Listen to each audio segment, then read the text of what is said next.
और अब खबरें विस्तार से। खरगोन में शुक्रवार को जिले भर के रेत मिट्टी खदान संचालकों ने काम बंद कर हड़ताल कर दी। आरोप है कि पुलिस प्रशासन द्वारा एक तरफा कार्रवाई की जा रही है। खरगोन में रेत गिट्टी खदान के संचालकों ने पुलिस की कार्रवाई पर विरोध जताते हुए मेला ग्राउंड पर टेंट लगाकर धरना दे दिया। यह धरना प्रदर्शन कम से कम 1 घंटा चला। आरोप यह था कि पुलिस रेत गिट्टी खदान संचालकों को परेशान कर रही है। धरना प्रदर्शन के दौरान एसडीएम ओम नारायण सिंह धरना स्थल पहुंचे और टेंट लगाकर बैठे रेत गिट्टी खदान संचालकों से बैठने की अनुमति संबंधी दस्तावेज मांगे। एसडीएम का कहना था कि आपको यहां पर बैठने की किसने अनुमति दी। वहीं रेत खदान संचालकों का कहना था कि हम अपना शांतिपूर्वक प्रदर्शन कर रहे हैं, हमारी मांगों को लेकर शासन प्रशासन का ध्यान आकर्षित करना चाहते हैं। इसको लेकर काफ़ी देर तक तीखी नोकझोंक भी देखने को मिली। काफ़ी जद्दोजहद के बाद रेत खदान संचालक जिला कलेक्टर कार्यालय पहुंचे। यहां पर एसडीएम को ज्ञापन सौंपा। खदान संचालकों का कहना है कि खरगोन जिले के वरिष्ठ अधिकारियों के निर्देशों और दशंगा बस हादसे को मुद्दा बनाकर जिले भर के पुलिस थानों पर ओवरलोडिंग की आड़ में सिर्फ खनिज परिवहन करने वाले वाहनों को ही पुलिस प्रशासन द्वारा टारगेट किया जा रहा है और चोरी की एफआईआर खनिज के वैध वाहनों पर दर्ज की जा रही है, जबकि वाहनों पर रॉयल्टी मौजूद है। प्रशासन द्वारा मनमानी पूर्वक धारा 379 के तहत चोरी की कार्रवाई की गई, जो सरासर गलत है। ड्राइवरों को जेल भेजा जा रहा है, जबकि अन्य लोडिंग वाहनों के साथ इस तरह की कोई धारा नहीं लगाई गई और न ही उनके चालकों को जेल भेजने की कार्रवाई की गई। पुलिस प्रशासन सिर्फ खनिज परिवहन करने वालों पर ही एक तरफा कार्रवाई कर रहा है, जिसका सभी विरोध कर रहा है। खदान संचालकों ने कहा कि राजपत्र के अनुसार पुलिस विभाग को खनिज पर कार्रवाई करने का अधिकार नहीं है, उसके बावजूद पुलिस मनमानी करके केस बना रही है। ऐसी स्थिति में सभी के सामने रोजी रोटी का संकट खड़ा हो गया है। लाखों रुपए कर्ज लेकर वाहनों को खरीदा गया है, इसकी किस्त कौन भरेगा, जबकि हमारे द्वारा प्रशासन को राजस्व देने के बावजूद हम पर कार्रवाई की जा रही है। उन्होंने आरोप लगाया कि जब जिले में ठेके नहीं थे, अवैध रूप से रेत निकाली जा रही थी, तब पुलिस ने कोई कार्रवाई क्यों नहीं की। आज भी जो लोग अवैध काम कर रहे हैं उनको पुलिस नहीं पकड़ती और जो लोग वैध काम कर रहे हैं उनको पकड़ा जा रहा है। पुलिस जबरन वाहनों पर कार्रवाई कर रही है। इसको लेकर उन्होंने भाजपा कार्यालय पर भाजपा जिला अध्यक्ष राजेंद्र राठौड़ और डीआईजी कार्यालय पर डीआईजी के नाम पे ज्ञापन सौंपा। उन्होंने चेतावनी देते हुए कहा कि यदि हमारी मांगें पूरी नहीं होती है तो हम मुख्यमंत्री आवास का घेराव करेंगे। कर रहा है बराबर गाड़ियों पे, आप कहाँ थे सर एसडीएम साहब? आप कहाँ थे जब? तो आपने क्यों नहीं विरोध किया पुलिस प्रशासन की कार्रवाई? आप मुझे बताइए, आपने कौन सा विरोध किया पुलिस प्रशासन की कार्रवाई? आप कह रहे हैं, आप आराम से आइए, मुझसे बताइए जो कितने ज्ञापन होते हैं सर? ज्ञापन ही नहीं हुए क्या यहाँ पे? कल और परसों भी ज्ञापन हुए, जब 144 नहीं थी क्या? 144 जब नहीं रहती क्या? लोग आते हैं, कितने लोग हैं तरीका नहीं, आप मुझसे बोलो क्या हम ज्ञापन लेंगे? हम कोई तरीके में रोक रहे हैं, प्रशासन के अगेंस्ट है, इसलिए लॉ एंड ऑर्डर बिगाड़ नहीं रहे हैं, हम शांति। एक सवाल ये पूछ रहा है मेरा सर, कल पुलिस ने 80 गाड़ी की कार्रवाई करी, सिर्फ 4 ही वाहन ऐसे थे जिनको 379 करी, बाकी लोग ओवरलोड नहीं चल रहे सर। दूसरी बात क्या सर, आदमी पर कोई न्यायाधीश है पे अभी मुझे आपने बताया है, दिया है। अब आपके जितने टॉपिक में आराम से मोटर व्हीकल एक्ट है, माइनिंग है, देने पहुंचे थे इसलिए कि ओवरलोड पे कार्रवाई हो रही है। बस गिरी थी, बस व्यापारियों पे कार्रवाई होना थी, लेकिन बस को छोड़ के दूसरी गाड़ियों पे कार्रवाई कर, खासकर खनिज पे कार्रवाई की जा रही है। कार्रवाई के नाम पे ये 379 करके ड्राइवर को और मालिक को जेल भेज रहे हैं, क्योंकि शहर में दूसरी ओवरलोड गाड़ी भी पकड़ी जा रही है जिसमें कोई कार्रवाई नहीं हो रही है। तो उस संबंध में हम लोग यहाँ ज्ञापन देने आए थे। हाँ, एजेंट सबसे कुछ हुई थी, तो उस संबंध में ये था कि हम लोग आए थे तो उन्होंने हमसे अनुमति मांगी, लेकिन और भी लोग आते हैं उनसे तो कोई अनुमति मांगी नहीं जाती है। उस हिसाब से हम लोग भी बिना अनुमति के आए थे। हमने हमारा कोई वैसा विवाद प्रदर्शन किया नहीं था जिससे हमको कुछ बोला जाए। हमने शांतिपूर्ण ढंग से उनको ज्ञापन देना चाहा। दीपक उपाध्याय, हम लोग ये चाहते हैं कि जो 379 की कार्रवाई हो रही है वो बंद की जाए। जिस तरह से पूरा अन्य जिले चल रहे हैं उस तरह से खरगोन जिले को भी चलने दिया जाए। मांग पूरी अगर नहीं की जाती है तो हम आगे कार्रवाई, जो भी वाहन हमारे हैं वो रोकेंगे। खनिज का पूरा व्यापार बंद किया जाएगा खरगोन में। क्या नाम तुम्हारा? दीपक उपाध्याय, रेत व्यापारी संघ की ओर से हूँ मैं। काम धंधा बंद है बिल्कुल। रेत वैसा है कि ट्रैक्टरों पर 379 की धारा लगाई जा रही है, जिसके कारण ट्रैक्टर मालिकों ने ट्रैक्टर बंद कर रखा है। आप क्या चाहते हो? हम ये चाहते हैं कि जल्द से जल्द ये धाराएं हटाई जाए। खरगोन पुलिस प्रशासन है कि आपने नारे भी लगाए, मुर्दाबाद के नारे भी लगाए थे और तख्तियाँ लेकर भी आप पहुँचे थे जी। ये किस तरह के सर, ये कोई व्यवहार थोड़ी हम दिखाना चाहते हैं कि प्रशासन की तानाशाही हो रही है। आपको एसडीएम साहब के द्वारा रोका गया था कि यहाँ पे आप ज्ञापन नहीं देंगे, आप अंदर किसके दे दिया सर अनुमति था, स्वतंत्र हम लोग हैं। उसी को लेकर आपकी हट्टा भी हुई? नहीं सर, ऐसे हट किसी प्रकार का कोई है। क्या नाम लिखते हैं? सुमेर सिंह। किस पद पर है?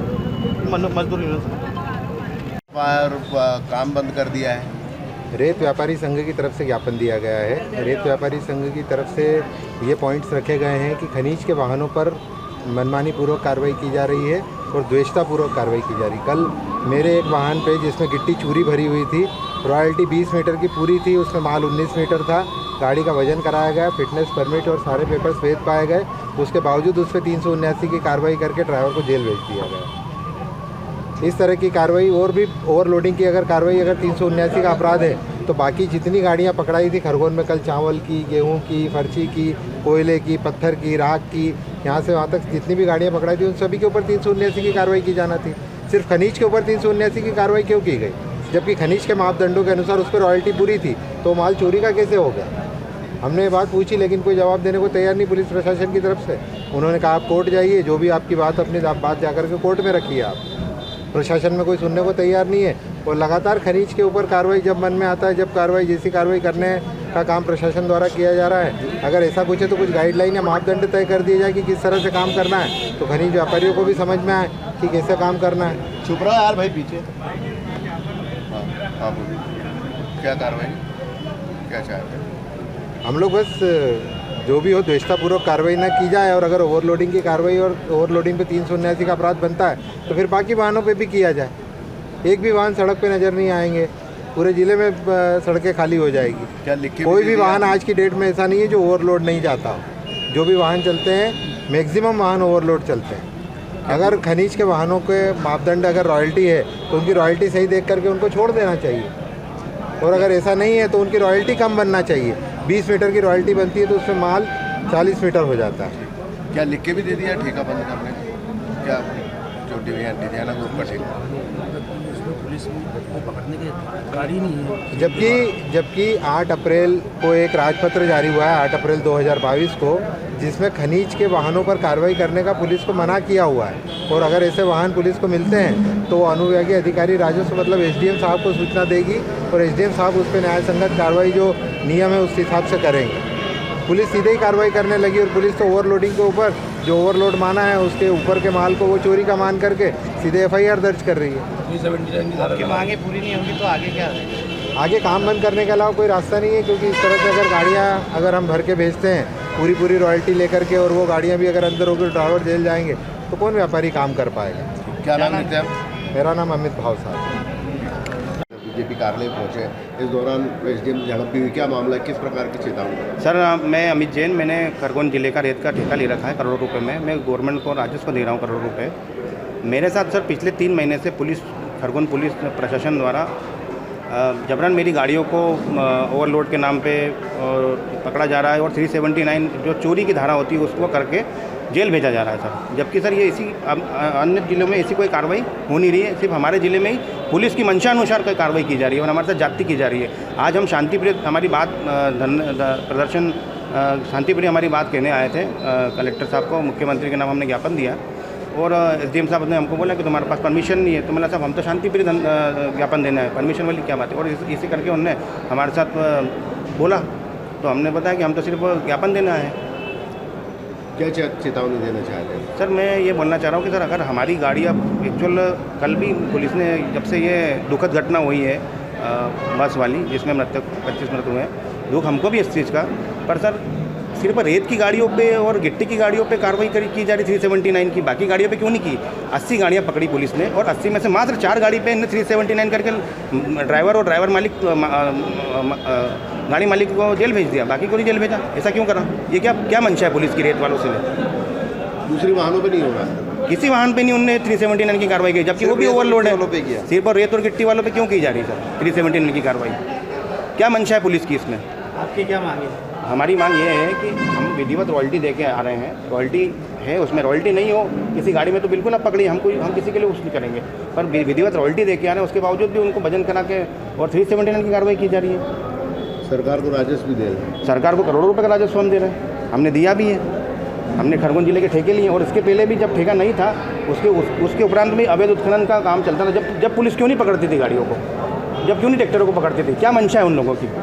क्या महीने मिलते थे इनको? क्या होता था उस टाइम पे? मतलब आप क्या चेतावनी बंद? हमारी चेतावनी है कि अभी तो हमने खदानें बंद कर दी है इस विरोध के कारण, और अगर हमारी मांगे नहीं मानी गई या पुलिस ने हमारे साथ जाति करने की कोशिश करी तो सभी लोग एक व्यक्ति के पास में 100 मजदूर हैं, सभी को लेके मुख्यमंत्री आवास पे जाएंगे और वहाँ धरना प्रदर्शन करेंगे। क्या नाम है आपका? अमित जैन। उनको एफआईआर भी की जा रही है, क्या किस तरह से लोग ज्ञापन? नहीं, मुझे अभी नॉलेज भी नहीं है। मुझे तो ये सूचना मिली थी कि हमारे यहाँ 144 लागू कलेक्ट्रेट में वहाँ पर एक टेंट लगा के बहुत सारे लोग धरने पे बैठे हैं।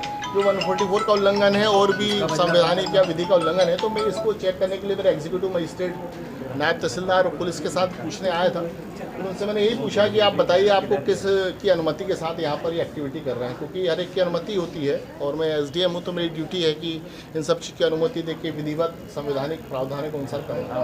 फिर वो लोग एक्टिव होकर के यहाँ तक आए हैं। अब वो अभी देखते हैं उनने अब किसकी अनुमति ली, क्या है ये विषय। तो उन्होंने मुझे ज्ञापन दिया है, जो ज्ञापन में तथ्य दिए गए हैं उसे माइनिंग अधिकारी या विधि के अनुसार परीक्षण करेंगे और ऊपर ज्ञापन भेजेंगे। तो ज्ञापन के दौरान तो में भी बहस भी हुई? नहीं, वो उनका एक्टिविटी है, वो बताएं। मेरा उद्देश्य लॉ एंड ऑर्डर। मैं इतना चाहता हूँ कि जो 144 लागू है, मेरा मुख्य उद्देश्य विधि का, संविधान का पालन करना है और मेरे को इसीलिए नियुक्त किया गया है, तो अपना इतनी ड्यूटी रहती है। तो सर कार्रवाई होगी कुछ? जो भी विधि है तो विधि का परीक्षण होगा, जो लिखा है तथ्य है। अभी एग्जीक्यूटिव मजिस्ट्रेट रिपोर्ट देंगे, पुलिस अधिकारी की रिपोर्ट है, तो अब देखते हैं उसमें क्या क्या तथ्य आते हैं। जो भी नियम प्रावधान है अपन उसको दिखवाते हैं। कलेक्ट्रेट परिसर में 144 लागू। हाँ, अभी वो जब तक है। और वैसे भी एग्जीक्यूटिव मजिस्ट्रेट खुद, अब एसडीएम खड़ा अनुमति देने, हम तो यही पूछा मैंने आते से कि आपको किसने अनुमति दी, क्योंकि मैं खुद एसडीएम हूँ, मुझे मालूम कि अनुमति है तो आप मुझे दें भाई।